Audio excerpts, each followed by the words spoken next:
আসসালামু আলাইকুম everyone, I hope তোমরা সবাই ভালো আছো। আমিও ভালো আছি। চলে আসলাম মজাদার একটা ফ্রাইড রাইস রেসিপি শেয়ার করার জন্য, খুবই সিম্পলভাবে। তো চলো রেসিপিটি শেয়ার করা যাক। প্রথমে আমি 2 গ্লাস বাসমতি চাউল নিয়ে নিলাম। এটাকে পানি দিয়ে ধুয়ে ভালোভাবে পরিষ্কার করে একটা সাইডে রেখে দিব। তারপরে কিউব করে কেটে রাখা পেঁয়াজ, টমেটো, গাজর এটাকে তেলের মধ্যে খানিকক্ষণ ভেজে নিব। আর কিছুক্ষণ পর পর এটা আমি নেড়ে নেব। একদম আলতোভাবে লক্ষ্য রাখতে হবে যাতে পাতিলার মধ্যে লেগে না যায়। আর হোয়াইট আর গ্রিন মটরশুঁটি দিয়ে নেব, দিয়ে আরও কিছুক্ষণ নেড়ে এটাকে আমি 5 মিনিট দমে রেখে দেব ঢাকনা দিয়ে।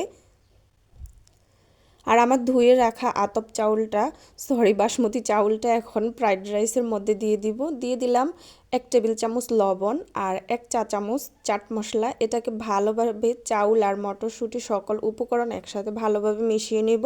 মিশিয়ে নেওয়ার পর আমি পরিমাণ মতো এটার মধ্যে জল দিয়ে দিব। বলক আসার পর আমি আরও একবার নেড়ে ছেড়ে ভালোভাবে ঢাকনা দিয়ে দিব একদম আধা ঘন্টার জন্য। আধা ঘন্টা আমি ঢাকনা দিয়ে এভাবে রান্না করে নেব। ব্যাস যখন পানিটা শুকিয়ে যাবে আমি চেক করে নিলাম আতপ চাউলটা আর মটরশুঁটি ভালোভাবে প্রপারলি সিদ্ধ হয়ে গেছে। আমি আরও 5 মিনিট দমে রেখে দিব। ব্যাস তৈরি হয়ে গেল ফ্রাইড রাইস, একদম সিম্পলভাবে। আল্লাহ হাফেজ।